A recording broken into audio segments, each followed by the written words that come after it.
Ya, jadi Pak Dirjen boleh dijelaskan kembali sebenarnya apa yang melatar belakangi munculnya kebijakan penyesuaian dana BUSP di tahun 2026 ini. Mas? Oke, terima kasih Bu Dirjen, para pecinta ngopi bareng Bu Nunu seluruh Indonesia. Tadi saya sudah dikenalkan, saya Gogot, Direktur Jenderal yang ngurusi pendidikan dasar PAUD ya, mulai dari PAUD, pendidikan dasar, non formal dan informal. Meskipun non formal dan informalnya nanti Bu ya nyusul. Ini masih belum ya, baru dalam proses. Masih dalam proses. Ya. Jadi begini Prof, Bapak Ibu semua yang hadir, jadi ada 3 pertimbangan yang mendasar ya. Kenapa BUSP tahun 2026 diberikan relaksasi khusus ya, wabil khusus ya untuk P3K paruh waktu. Yang pertama, kita ingin memastikan ya atau menjamin ya keberlangsungan layanan pendidikan di satuan pendidikan yang memiliki tenaga guru ya atau guru pendidik ya yang berstatus P3K paruh waktu, dipastikan mereka tetap menjalankan tugasnya. Yang kedua, memang kita tahu persis ya bahwa kondisi fiskal daerah itu ada 3 macam kekuatan, ada yang kuat, ada yang sedang, ada yang lemah. Nah, kita ingin memastikan apapun kondisi finansial daerah, mereka tetap bisa memberikan layanan pendidikan yang terbaik.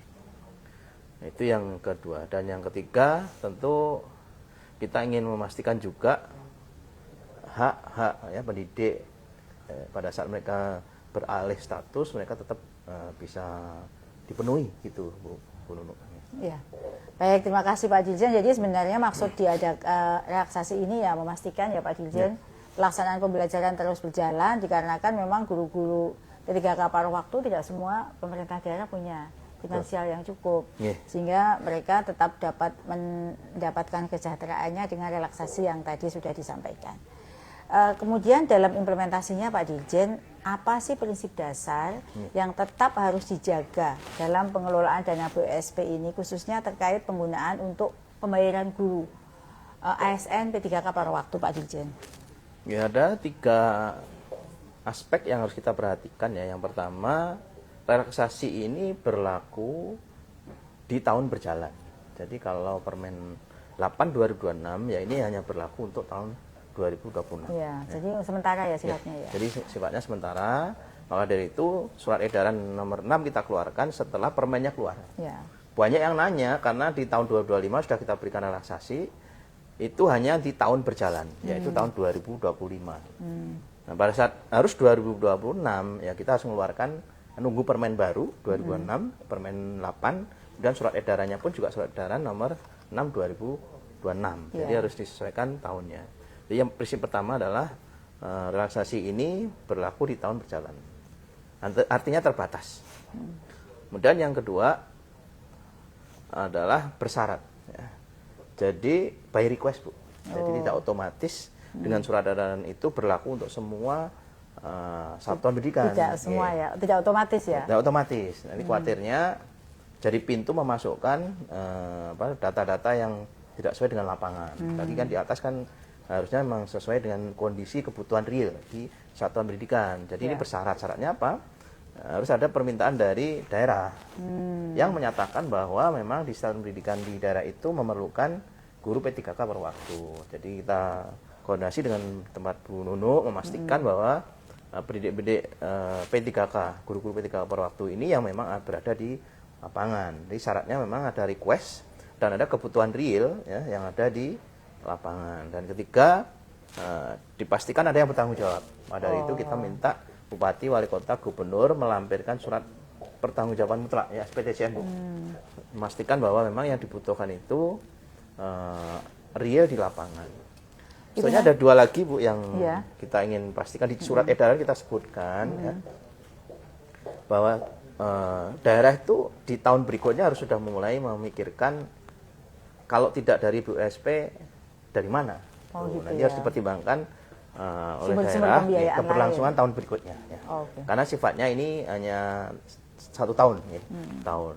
Kemudian yang ketiga juga daerah harus memastikan kebutuhannya terus dicek terus apakah memang masih diperlukan guru yang bersangkutan di satuan pendidikan tersebut. Itu nanti perlu verifikasi nggak Pak Dirjen? Ya perlu Bapak Bu.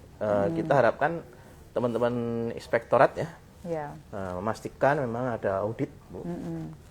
Setiap tahun. Memang mereka membutuhkan ya? Ya, memang membutuhkan Bu. Baik, terima kasih Pak Dirjen. Tadi jawaban Pak Dirjen terkait dengan syaratnya ya. Semoga ini dipahami karena masih banyak sekali pertanyaan tentang hal itu. Terkait dengan ini Pak Dirjen, mungkinkah bisa dijelaskan kembali ke publik sebenarnya penggunaan dana BOSP itu untuk honor itu kalau misalnya pemerintah daerah mengajukan jumlah P3K paruh waktunya banyak, itu ada batasannya nggak? Misalnya berapa persen saja yang boleh untuk memanfaatkan dana itu untuk pengajian? Nih, Bu, sejak 2025 batasan ini sudah kita sampaikan di Permen Dikdasmen ya tentang Juknispos tahun 2025. Di tahun 2006 juga sama ya. Hanya kita berikan relaksasi untuk pendidik PAUD ya. Di sekolah negeri semuanya pemanfaatan dana BOSP untuk tenaga honorer ya, termasuk P3K paruh waktu itu maksimal 20% kecuali PAUD. Ya, kalau pendidik PAUD di lembaga PAUD ya itu masih bisa sampai 40%. Jadi kalau swasta otomatis ya 40 ya. Kalau misalnya mereka P3K di pemerintah daerah itu paruh waktunya banyak ya harus dipilih ya mana. Sebenarnya gini Bu, kita masih bisa ini batasan ini memang sudah fix ya 20%. Nah, kondisi khusus kalau daerah-daerah memang sangat urgent dan pemerintah daerah mampu meyakinkan kita, nanti kami harus minta arahan ke Pak Menteri dulu ya. Apakah ada pertimbangan-pertimbangan lain. Iya. Oke, jadi terima kasih ya. Jadi mungkin dari pemerintah daerah yang harus memprioritaskan ya, karena P3K paruh waktu itu kan tidak hanya guru, semua ada pegawai atau pegawai pemerintah dengan perjanjian kerja paruh waktu yang lain. Jadi mungkin nanti karena di dana BOSP itu diatur persentasenya, ya nanti fokuskan di sini untuk guru-guru. Pak Dirjen, mungkin ini juga banyak yang ditanyakan nih Pak, baik di kolom komentar maupun yang mengirim pesan kepada saya. Bagaimana dengan guru yang sudah menerima tunjangan profesi atau TPG-nya? Apakah masih memungkinkan untuk menerima honor dari BOSP? Ya, sebenarnya dari tahun-tahun sebelumnya sudah jelas ya bahwa dana BOSP itu tidak boleh dibayarkan ke dua pihak. Ya. Yang pertama adalah guru PNS. Guru PNS, P3K juga PNS ya. ASN lah ya. ASN yang kedua adalah guru yang sudah menerima tunjangan profesi. Jadi itu dari dulu sudah seperti itu. Nah, sampai sekarang ini kan yang masih banyak ditanyakan guru pada saat mereka menerima tunjangan profesi ya otomatis tidak bisa diberikan Bu dari dana BOSP. Ya, terima kasih. Ini ada sambil ini saya membaca pesan nih ada di Albun Pepaya. Apakah relaksasi itu hanya untuk P3K paruh waktu, bagaimana dengan honor? Honor otomatis sudah bisa ya. Otomatis. Jadi yang relaksasi ini karena memang di dalam ketentuan BOS itu kan tidak boleh ASN. Sedangkan paruh waktu kan namanya ASN paruh waktu. Sehingga perlu ada SE untuk relaksasi mereka. Sedangkan yang guru honor, yang masih honor kan masih dimungkinkan digaji dengan dana BOS ya Pak. Jadi nggak ada masalah nih Pak Albun Pepaya tadi kan bertanya. Baik, ini ada pertanyaan berikutnya nih, untuk pelaksanaannya sendiri Pak Dirjen, sejak kapan skema relaksasi ini mulai dapat dijalankan oleh satuan pendidikan? Ya, ada dua timeline yang perlu dicatat ya. Yang pertama, sebenarnya kan surat edaran nomor 6 ini adalah memperjelas pelaksanaan Permen Dikdasmen nomor 8. Nah, kita acuannya mestinya Permen 8 2026 itu. Permen Dikdasmen Juknispos itu keluar di bulan Februari ya. Jadi meskipun surat edarannya kita keluarkan Maret, mestinya di Februari itu sudah bisa dijalankan. Jadi sudah bisa ya, artinya tuh yang mengajukan surat diharapkan untuk mengikuti skema prosedur ada di dalam SE itu. Prosedurnya seperti apa? Karena mereka langsung ngirim ke saya untuk langsung langsung ditindaklanjuti. Tapi ada mekanismenya ya Bapak Ibu, khususnya dari pemerintah daerah nih ya, terkait dengan pengajuan relaksasi ini. Nah, Pak Dirjen, tadi di awal juga telah disampaikan bahwa pemerintah daerah dalam hal relaksasi ini tetap memiliki peran penting. Mungkin bisa dielaborasi, Pak Dirjen, seperti apa sih peran dan pengawasan dari Pemda dalam implementasi relaksasi ini? Ya, jadi Pak Ibu, Bu Dirjen, memang pada saat semuanya berjalan sesuai waktu yang kita tetapkan, itu nggak ada masalah. Masalahnya pada saat ada batas-batasan, contoh ada suatu daerah yang dia pengen menggaji, memberikan honor P3K paruh waktu itu dengan APBD mereka. Tetapi tidak cukup untuk 1 tahun. Katakanlah tadi kita sampaikan ini berlaku sejak Februari, tapi pada saat daerah mampu membayar sampai Juli silahkan. Ya. Dipastikan memang punya dana yang cukup. Nah, katakanlah tidak cukup sampai setelah Juli, ya berarti pemberlakuan relaksasi ini bisa dilakukan setelah APBD-nya selesai, katakanlah Agustus sampai Desember. Jadi ini yang perlu dilakukan review ya atau audit oleh APIP.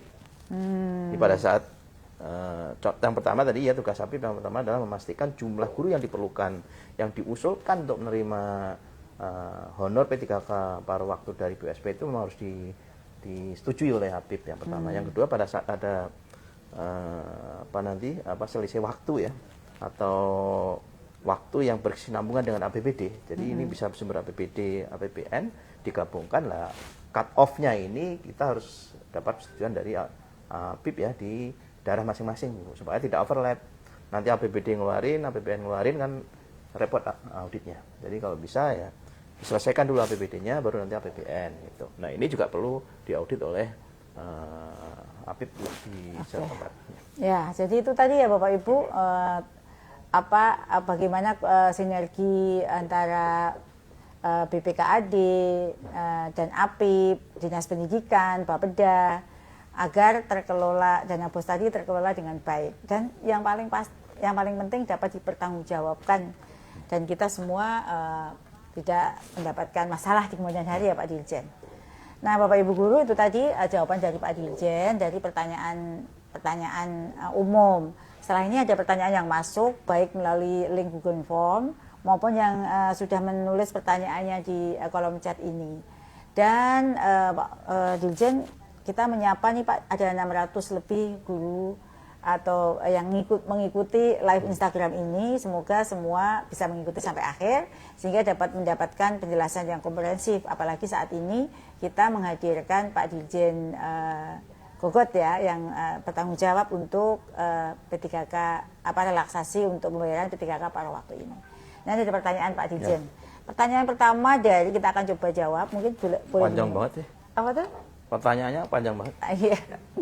Saya sambil ngopi juga. Ini pertanyaannya dari Ibu Sayyidatus Solihah dari UNY. Pertanyaannya, Bu, saya menjadi guru bantu relawan mengajar di SD Negeri Kabupaten Blora.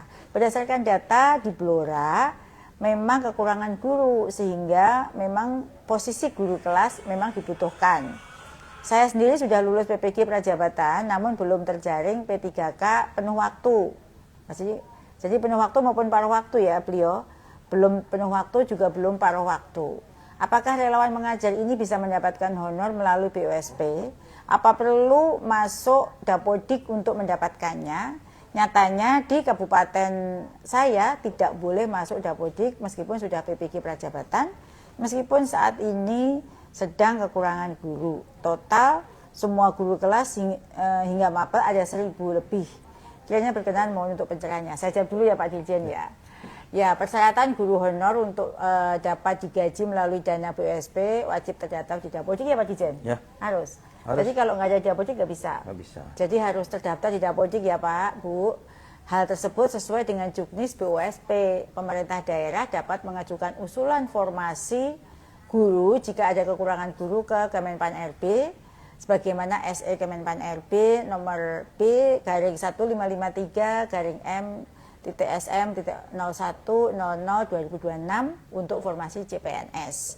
Ini juga merupakan peluang Anda untuk bisa mengikuti seleksi CPNS tersebut yang rencananya akan dilaksanakan tahun ini. Kami juga sedang mengusulkan merencanakan agar kekurangan guru kita segera bisa diusulkan untuk CPNS. Nah, ini pertanyaannya untuk Pak Dirjen nih. Oh, untuk Bu Dirjen. Jadi dari Pak Agus SDIT, banyak sekolah swasta yang memanfaatkan sertifikasi guru supaya yayasan atau sekolahnya tidak memberikan honor kepada guru. Padahal sertifikasi itu tunjangan untuk membantu hidup guru.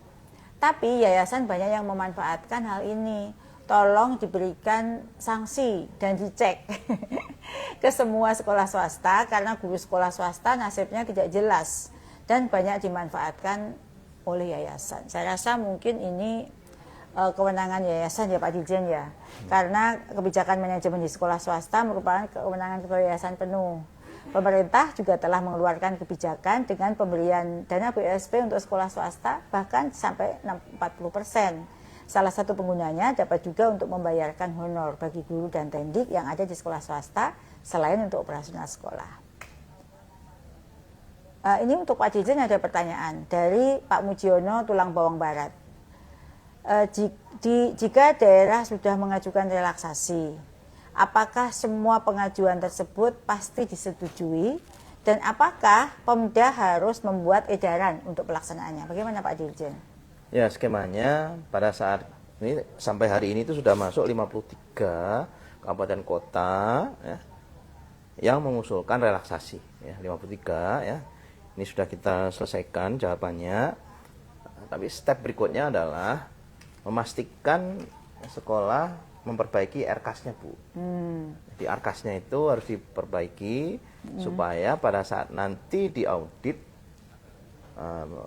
guru P3K paruh waktu itu namanya terdaftar di dalam RKAS. Karena kalau nah ini mekanismenya atau teknisnya tidak bisa otomatis seperti biasa. Nama-nama guru itu harus diinput ya di apa namanya itu kayak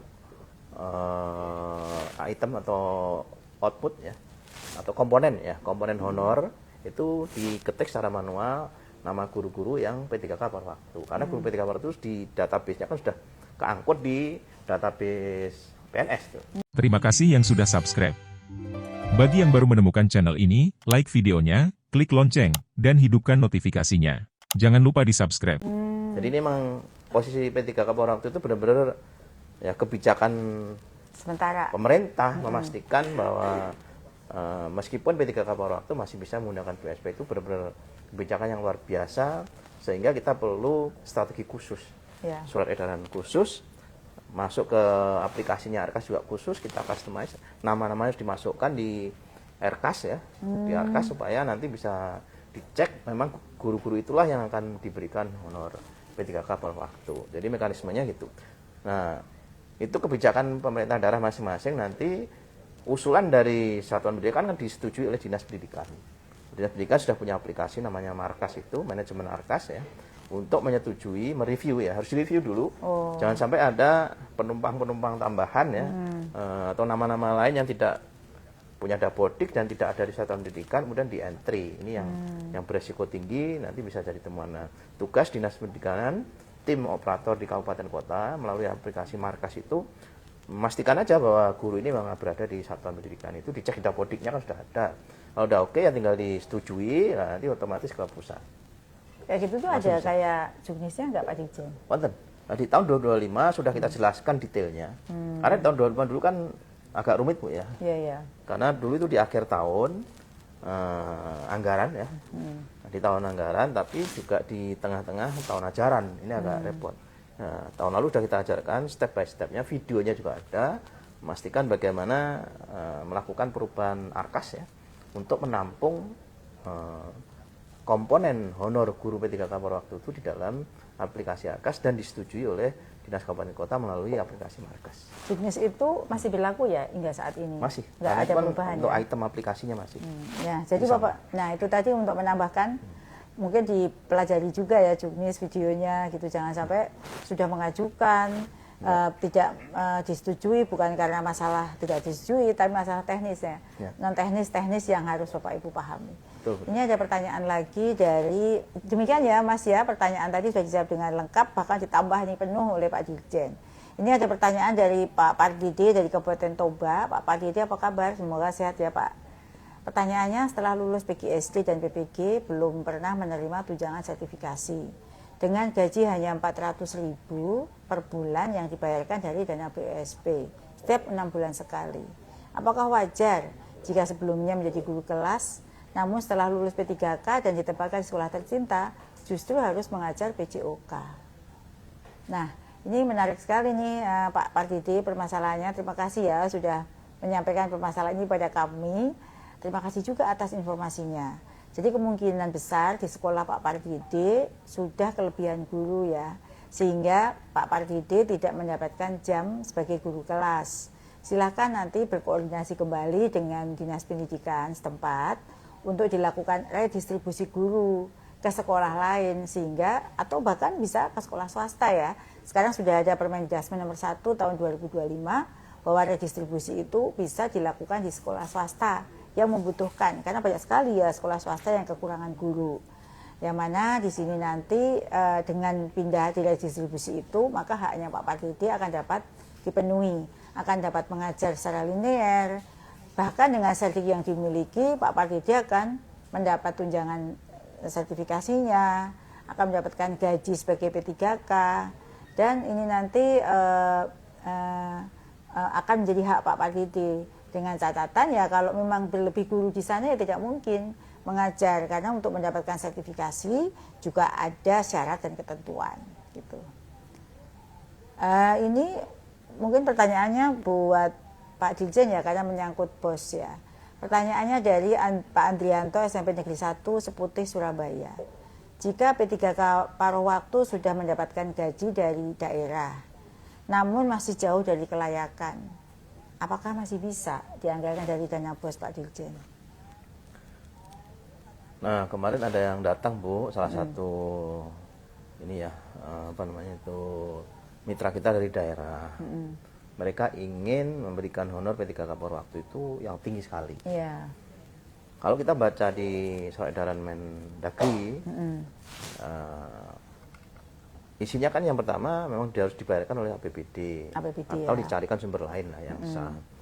Yang kedua bisa, jadi ini P3K itu berhak untuk mendapat honor minimal sebesar gaji sebelumnya. Honornya sudah diterima sebelumnya.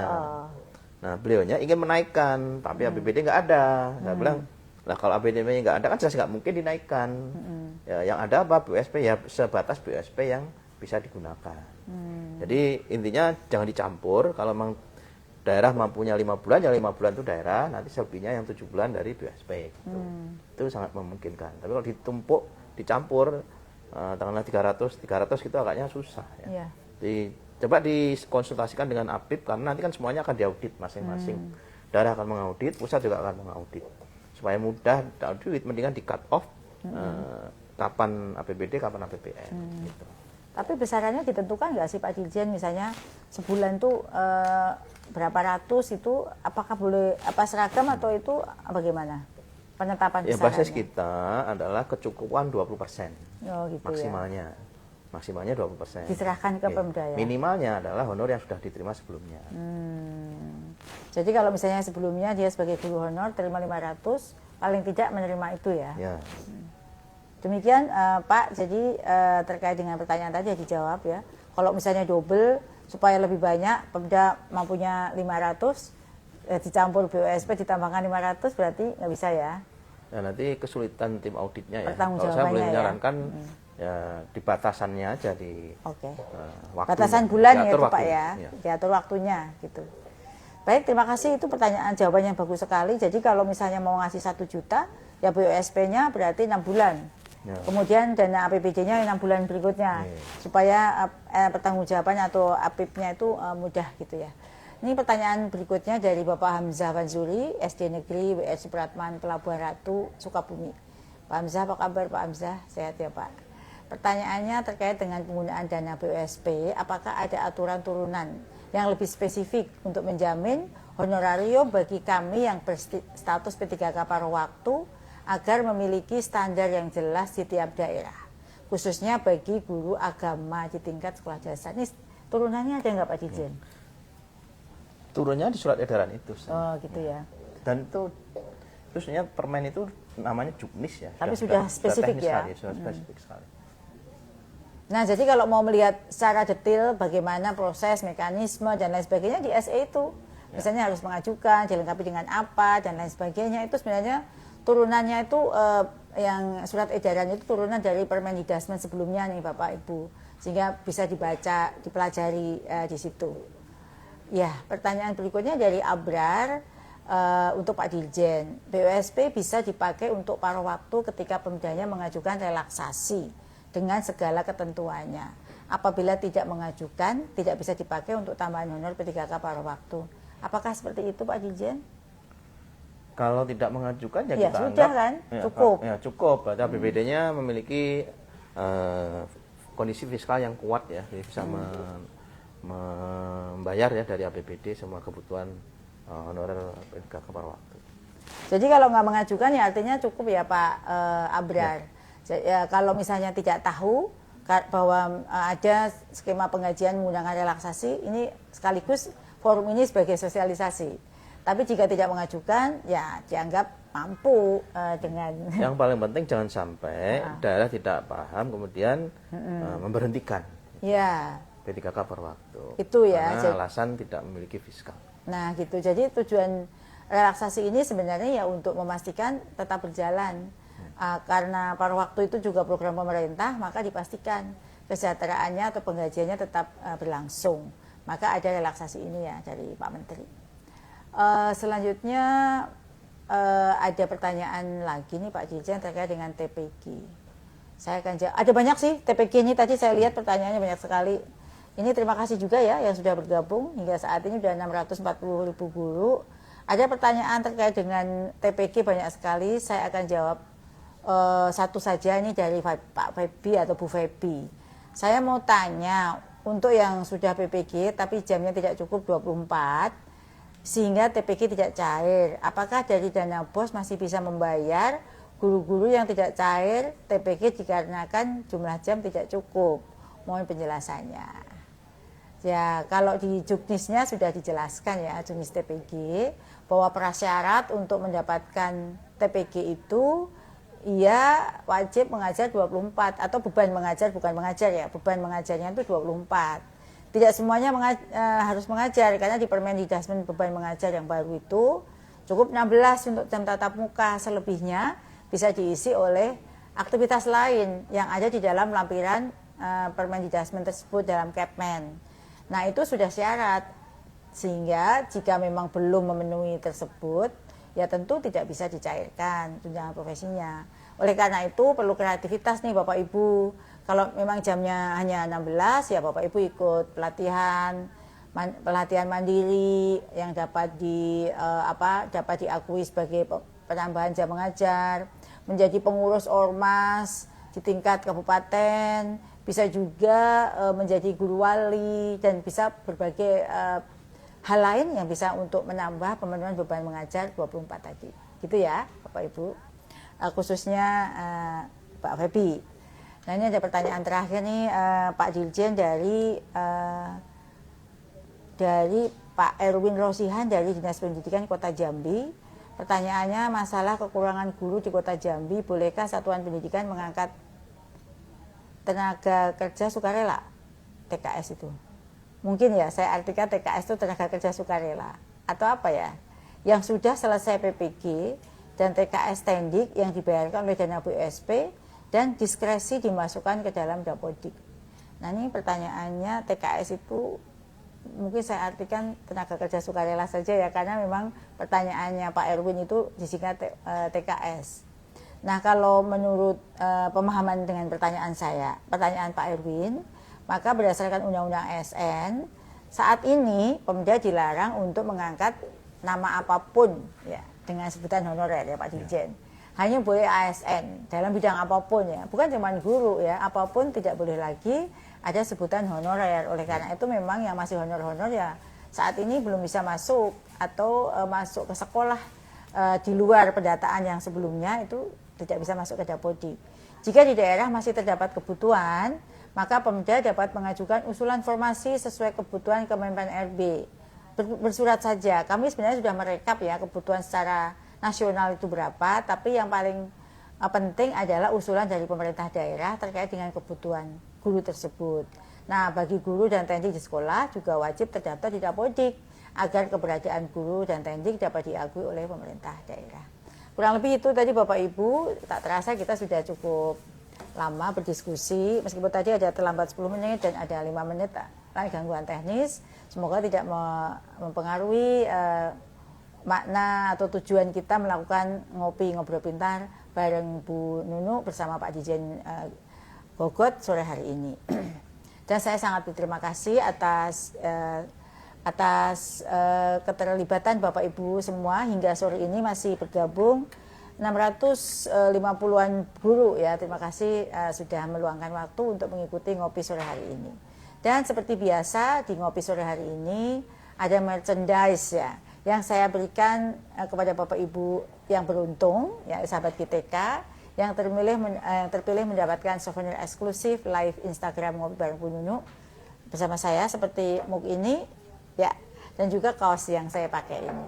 Yang saya sudah melihat 3 orang yang beruntung yang mendapatkan souvenir dari saya adalah Bapak Hamzah Fazuli, Ibu Saidatus Solihah, dan Bapak Andrianto. Selamat saya ucapkan kepada Bapak Ibu yang beruntung. Nanti tim kami akan segera menghubungi Bapak Ibu semua melalui nomor kontak yang sudah Bapak Ibu tuliskan pada form Google Form kami. Terima kasih yang sebesar-besarnya kepada Bapak Dirjen Gogot yang sudah di tengah-tengah kesibukannya berkenan menjawab berbagai pertanyaan tentang BUSP. Rasanya memang masih banyak pertanyaan Pak Dirjen. Jadi kalau dilihat dari Google Form itu banyak sekali pertanyaan. Tapi kami merangkum menjadi pertanyaan yang mengelompokkan, kurang lebih pertanyaannya sama seperti itu. Mungkin ada yang mau disampaikan pesan kepada Bapak Ibu, mungkin Dinas Pendidikan atau Bapak Ibu guru, monggo dipersilakan. Ya, terima kasih Bu Dirjen.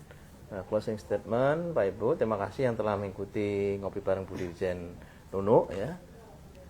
Kami dari Direktorat Jenderal PAUD Dikdasdikmen yang sebelumnya pada saat kami mengeluarkan surat edaran relaksasi, tujuannya memastikan layanan pendidikan dapat berlangsung secara optimal dalam kondisi apapun. Namun akuntabilitas ya tetap harus kita jaga, governance kita lakukan sehingga prosedur ini dilakukan supaya kita semua nanti tidak ada masalah di kemudian hari. Saya kira itu Bu. Ada pantun nggak Pak Dirjen buat Bapak Ibu yang ikut pantun? Wah, kayaknya harus ini dulu. Ya. Skip dulu pantunnya. Ya. Bunga-bungaan biasanya nih. Ya, silakan Pak. Pantunnya Pak. Apa ini ya pantunnya ya? Pergi ke Monas melihat bunga melati. Cakep. Melati putih indah berseri. Cakep. Dana BUSP tolong dimanfaatkan dengan hati-hati. Cakep. Agar Gunung Honorer P3K Parwaktu tetap berdikasi tinggi.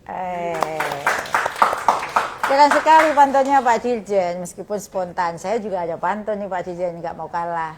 Tapi pantunnya ini pantunnya Pak Menteri tentang burung gitu ya. Burung terbang ke arah selatan. Cakep. Hingga sebentar di Dahan Jati. Cakep. BUSP dikelola dengan tepat sasaran. Cakep. Untuk guru P3K Parwaktu dengan sepenuh hati. Terima kasih semua, mungkin bisa dilihat. Salam bagi yang membantu saya untuk ngopi hari ini. Tampilkan tangannya semuanya, Bapak Ibu, teman-teman tim ngopi ngobrol pintar bareng Bu Nunu sore hari ini.